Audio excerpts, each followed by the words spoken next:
What's up, ladies and gentlemen of YouTube? Boogie988 coming at you live once again through the power of the internet, and we are about 1 month away from E3, the Electronics Entertainment Expo, and this is crazy exciting because we have an unprecedented year.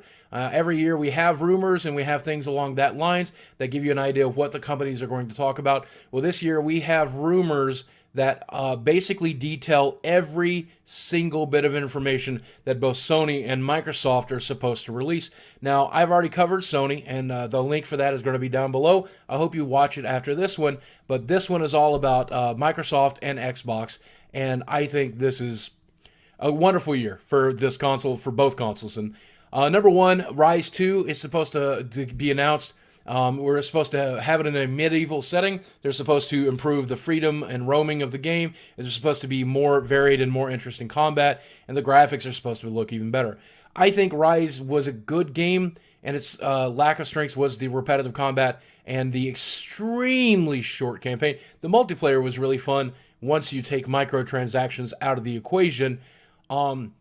I think Rise 2 is a great decision, and I'm eager to see what they do with it. I'd like to see more models. I'd like to see more combat. I'd like to see more. So that's pretty exciting to me. Forza Horizon 2 is supposed to be announced with a release date of October 2014.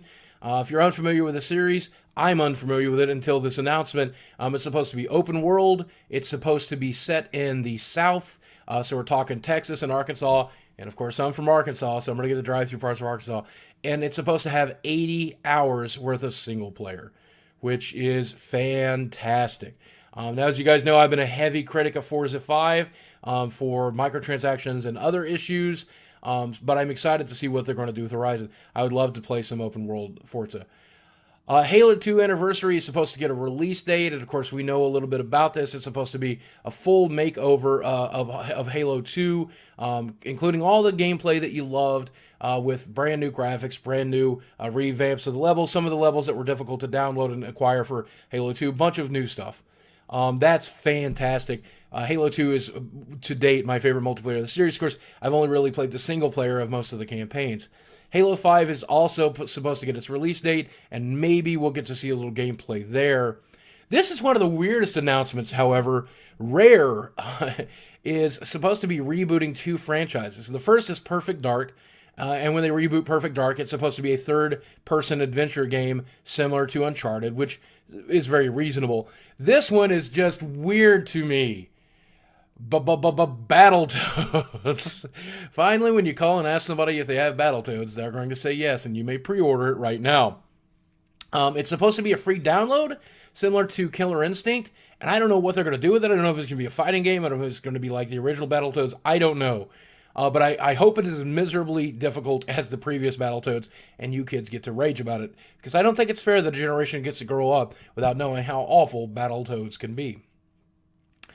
Gears of War Lazarus is supposed to be shown, and the direction the series is heading is supposed to be identified, and I think that's very important to a lot of players because we're all worried about the franchise. Quantum Break is supposed to get its release date, and it's expected to be in November of 2014. They're supposed to announce a multiplayer mode and announce that it's only part one of a trilogy. Also, the game is supposed to have received a significant graphical upgrade since last year, which I thought it looked great last year, so I think it's just going to look even better. Multiplayer in that could be weird, but I hope we'll get to see a lot of details for it at E3. Sunset Overdrive is a game a lot of people have been talking about, and it's aiming for a release on the last weeks of August or early September. Graphically, it's supposed to look like the CG trailer, and the parkour element of the game is supposed to be a mix of, I can't believe you wrote this, Sonic, Jet Set Radio, and Ratchet and Clank. What? But that's interesting to say the least.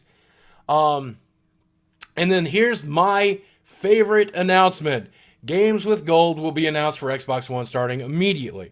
And that's awesome. Awesome. The reason that's awesome is because, of course, PlayStation 4 has been releasing a ton of free games every month for the PlayStation 4.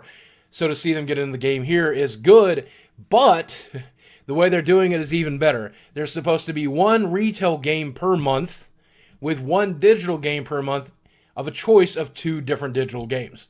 And of course, they'll do it, presumably the way they do with Xbox 360, where you download it and you keep it forever. You don't have to have gold or whatever. I think that is awesome. I feel like that is the weakest point for Xbox. I feel like they've really got their ass handed to them by the competition, whether it's Steam sales or whether it's digital sales over on PlayStation or whether it's PlayStation Plus's free download. If they can get games with gold right, I think that could be fantastic. And there's a lot of games they could easily give away, retail games that I would be excited to see them do. And then finally, one of the areas that I think Xbox One has really suffered in is indie development. So they will be announcing the date that retail units can be activated as development kits, and hopefully we're going to start seeing more development on indie titles for the system. Crackdown Skyline is supposed to come in 2015. No other info, not even the developer, published by Microsoft Studios.